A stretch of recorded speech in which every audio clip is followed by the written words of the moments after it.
नमस्कार दोस्तों। चाहे मर जाना, लेकिन अपने घर की 5 चीजें कभी किसी को मत देना। अगर आप इन्हें इस्तेमाल करते हैं, फिर भी अपनी यह चीज कभी किसी को मत देना। इससे आपकी मृत्यु भी हो सकती है। आप बर्बाद हो सकते हैं। सामने वाला आपको कष्ट दे सकता है, चाहे मौत ही क्यों ना आ जाए। आप यह चीज घर में ही संभाल कर रखें। इन चीजों के कारण भगवान कृष्ण को भी कष्ट भोगना पड़ा था। इन्हें दूसरों को कभी नहीं देना चाहिए। यह चीज आप संभाल कर रखें। हर कोई जाने अनजाने में यह गलती कर देता है, लेकिन आप मत करना। वीडियो आज का बहुत ही सुंदर है।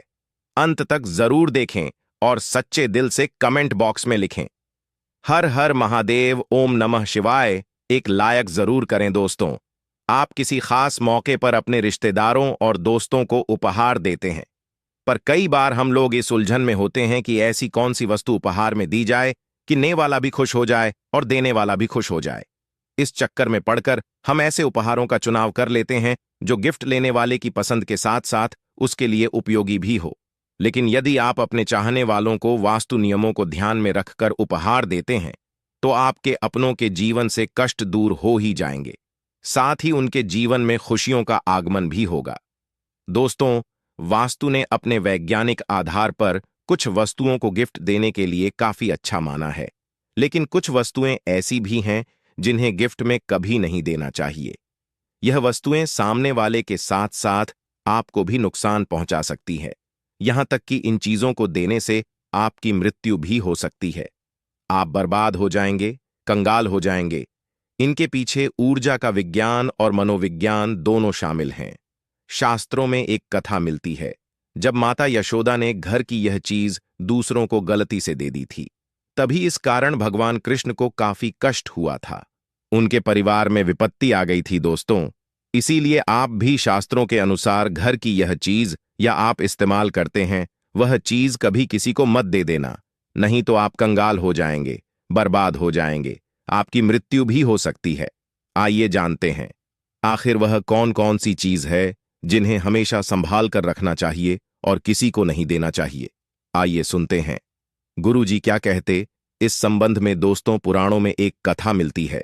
जब माता यशोदा ने घर की साफ सफाई करते समय भगवान कृष्ण का जो मुकुट पर लगा मोर पंख था, वह सफाई के दौरान घर से बाहर कर दिया था, और तब उसी दिन भगवान कृष्ण को सर्प का दोष सताने लगा था, क्योंकि भगवान कृष्ण को काल सर्प दोष था।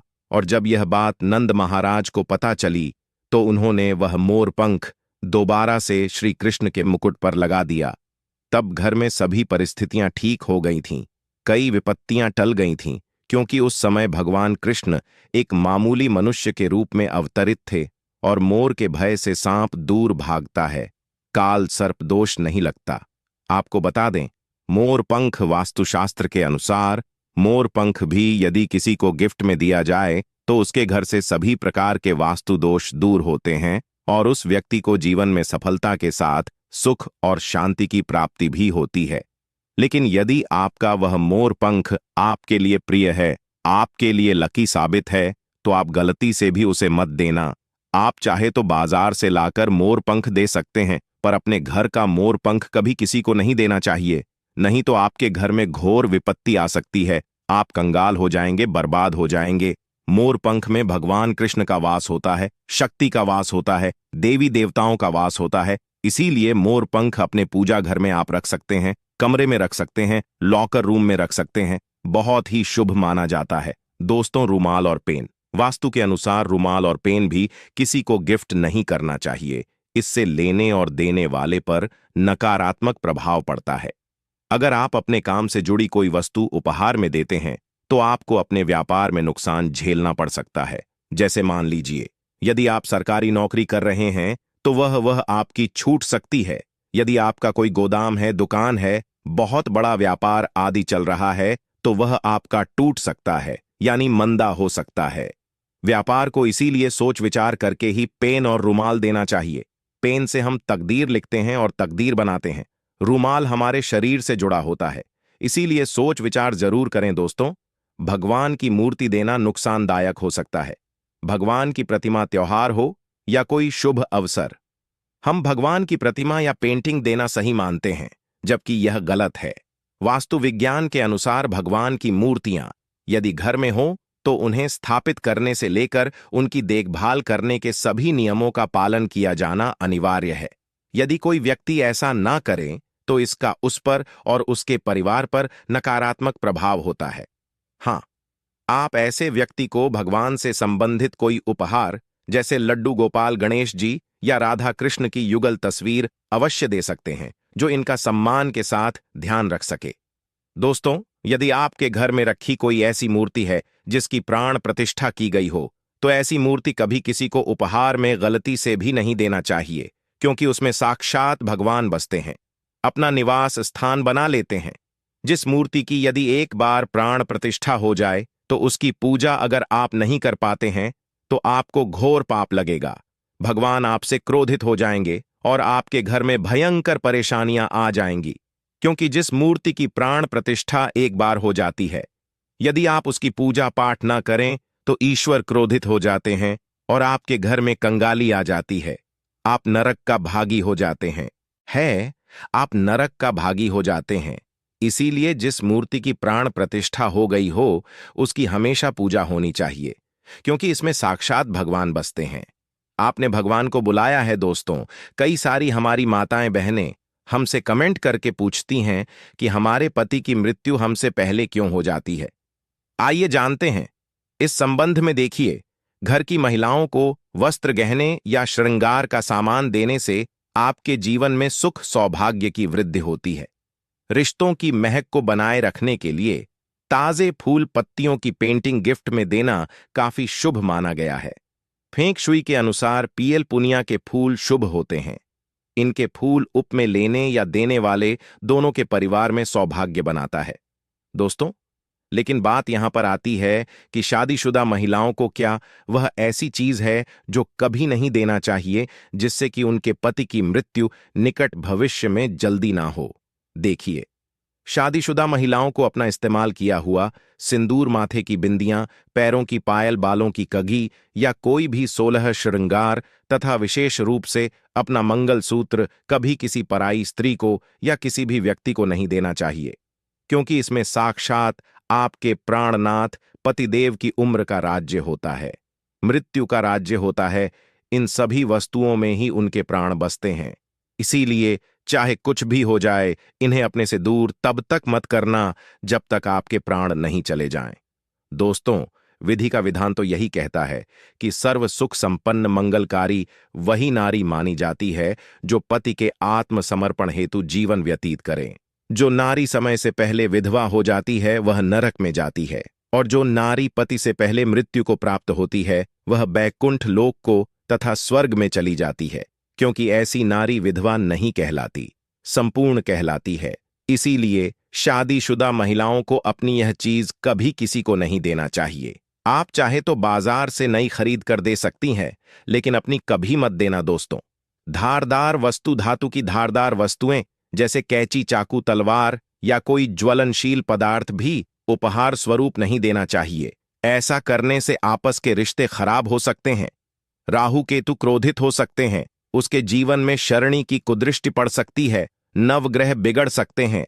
आप चाहे तो यह चीज चुपचाप लाकर घर में रख देना, लेकिन उपहार के तौर में यह चीज तभी दी जाती है जब आप सामने वाले की बलि देना चाहते हैं या उसको मारना चाहते हैं। उसकी मृत्यु का कारण यदि आपको बनना है तभी ही धारदार चीज उपहार में देना। यदि आप उसका भला चाहते हैं तो इन चीजों को कभी नहीं देना चाहिए। धारदार चीज प्यार का प्रतीक नहीं अपितु नफरत का संचार करती है, नफरत का प्रतीक मानी जाती है। इसीलिए इन चीजों को यदि देना ही चाहते हैं तो घर में चुपचाप लाकर रख देना, लेकिन उपहार में चाहे मर जाना, पर कभी मत देना दोस्तों। लाफिंग बुद्धा, अगर आप किसी व्यक्ति को लाफिंग बुद्धा उपहार में देते हैं तो उसके जीवन में खुशियां हमेशा ही बढ़ती रहेंगी। वास्तुशास्त्र के अनुसार लाफिंग बुद्धा को घर में रखना अत्यंत ही शुभ माना गया है, लेकिन अपने घर का कभी मत देना। आप बाहर से खरीदकर उपहार में दे सकते हैं। इससे सामने वाले की जिंदगी संवर जाती है, वह करोड़पति हो जाता है, उसका बिजनेस बहुत तेजी से बढ़ता है। जैसे मानो उड़ता हुआ पक्षी दोस्तों, पानी से जुड़ी हुई चीजें जैसे एक्वेरियम, झड़ना, कछुआ आदि भी गिफ्ट में देने से आप अपने सौभाग्य को दूसरे को दे रहे हैं। ऐसी चीजें देने से आपको आर्थिक परेशानियों का साथ सामना करना पड़ सकता है। मछली और कछुआ सौभाग्य का प्रतीक माने जाते हैं। इन्हें हमेशा घर में ही संभाल कर रखें, कभी किसी दूसरे को नहीं देना चाहिए। इससे घर में बरकत आती है। दोस्तों, उपहार में क्या देना होता है? शुभ 7 घोड़ों की तस्वीर को वास्तुशास्त्र के अनुसार उपहार में देना अत्यंत ही शुभ माना जाता है। 7 घोड़ों को सूर्य का प्रतीक माना जाता है। ऐसी तस्वीर को घर में रखने से घर के मुखिया की आय के स्रोत बढ़ने लगते हैं और घर में सुख और समृद्धि का वास भी होता है। दोस्तों, ज्योतिष और वास्तु दोनों में चांदी को बहुत मंगलकारी माना गया है। इसलिए यदि आप किसी को चांदी की कोई भी वस्तु भेज देते हैं तो उस व्यक्ति की समृद्धि में विकास तो होगा ही, साथ ही उसे स्वास्थ्य लाभ भी होगा। मिट्टी से बनी चीजें, वास्तु के अनुसार मिट्टी से बनी कोई भी वस्तु यदि आप किसी अवसर पर उपहार में देते हैं तो उस व्यक्ति को जीवन में सभी कामों में सफलता प्राप्त होगी और साथ ही उस व्यक्ति के जीवन में सुख और शांति का भी वास होगा। अगर आप माता को अपने घर पर बुलाना चाहते हैं तो कमेंट बॉक्स में लिखें, माता लक्ष्मी आपका स्वागत है। हमारे घर में एक लाइक जरूर करें। दोस्तों, आज हम आपको बताएंगे कुछ ऐसी चीजों के बारे में जो अगर एक बेटी अपने मायके से अपने ससुराल कभी लाती है तो उसके घर की बर्बादी तय है। लेकिन उससे पहले आइए जानते हैं कुछ ऐसी गलतियों के बारे में जो अगर आपके घर में भी मौजूद हैं तो इन्हें तुरंत सुधार लें, वरना आपको कंगाल कर सकती है। दोस्तों, आपने वास्तु के बारे में तो सुना होगा। ऐसा कहा जाता है कि अगर आपका वास्तु खराब हो तो कोई काम सही नहीं होता। हालांकि हर व्यक्ति इस बात पर विश्वास नहीं करता, पर जो सच है वही तो सच है। दोस्तों, कई बार हमारी कुछ गलत आदतें हमें कई तरह की समस्याओं में डाल सकती हैं।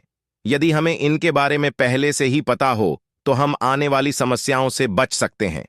दोस्तों, वास्तु के अनुसार यदि आप जीवन में चाहते हैं आप अपार धन और सुख शांति मिले तो बताई जाने वाली बातों का ध्यान घर में जरूर रखें। दोस्तों, ऐसा करने से घर में कभी दरिद्रता और गरीबी नहीं आएगी। तो चलिए जानते हैं कि किन कामों को ना करने से आप अपने पास से गरीबी को हटा सकते हैं। लेकिन उससे पहले आपसे रिक्वेस्ट है कि वीडियो को लाइक करें, अपने दोस्तों के साथ शेयर करें और अगर आपने अभी तक चैनल को सब्सक्राइब नहीं किया है तो जल्दी से सब्सक्राइब करके बेल आइकॉन को भी प्रेस कर दें। और यदि अगर आप हनुमान जी के सच्चे भक्त हैं तो कमेंट बॉक्स में सच्चे दिल से जय जय बजरंग बली लिखना ना भूले। तो दोस्तों, तो चलते हैं और सुनते हैं इसके बारे में कि हमारे पौराणिक शास्त्र क्या कहते हैं। दोस्तों, अगर आप अपने बेडरूम में दरवाजे की तरफ पैर करके सोते हैं तो यह वास्तु के हिसाब से बिल्कुल सही नहीं है। ऐसी मान्यता है कि ऐसा करने से लक्ष्मी आपके घर में नहीं आती है और जो आती भी है वह दरवाजे से ही लौट जाती है। इसीलिए सोते समय विशेषकर ध्यान रखें। पुराणों से लेकर ज्योतिष शास्त्र में सोते समय दिशा का ध्यान रखना बहुत जरूरी बताया गया है। व्यक्ति को हमेशा पूर्व या दक्षिण दिशा की तरफ सिर करके सोना चाहिए। इससे धन और आयु में वृद्धि होती है। साथ ही कभी भी पश्चिम व उत्तर दिशा में मुंह करके नहीं सोना चाहिए। आपको बता दें कि आपके घर में लगी घड़ी का भी वास्तव में बहुत बड़ा संबंध है। आपको कभी सिर के नीचे में बेड के सामने व पीछे घड़ी रखकर नहीं सोना चाहिए। इससे इंसान का दिमाग नकारात्मक सोचता है और उसके पास कभी लक्ष्मी नहीं दिखती। वास्तुशास्त्र के मुताबिक घर में घड़ी लगाने के लिए उत्तर पूर्व और पश्चिम दिशा सही मानी जाती है। दक्षिण दिशा में घड़ी नहीं लगानी चाहिए। इसी तरह आपका बेड भी आपके लिए वास्तु का एक उदाहरण पेश करता है। आपको बता दें कि वास्तु के अनुसार यह बहुत ही जरूरी है कि आप जिस बिस्तर पर सोते हैं उस पर बहुत ही साधारण रंग की चादर और हल्का रंग होना चाहिए। अत्यधिक चमकीले रंग वाली चादर व तकिए के कवर से भी लक्ष्मी नहीं दिखती है, इसीलिए इसका भी ध्यान रखना चाहिए। अगर आपकी बेड पर कोई भी इलेक्ट्रिक चीज है तो यह भी आपके वास्तु के हिसाब से ठीक नहीं है। आपको चाहिए कि सोते समय आप अपने पास किसी तरह का पंखा या कोई और चीज बेड पर रखकर ना सोए। ऐसा करने से आपके घर में लक्ष्मी नहीं आती।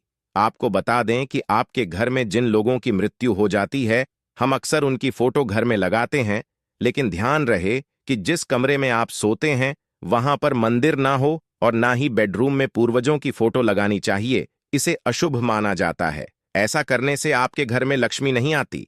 वास्तु का एक पहलू यह भी है कि आपके बेडरूम में और आपके पूरे घर में मान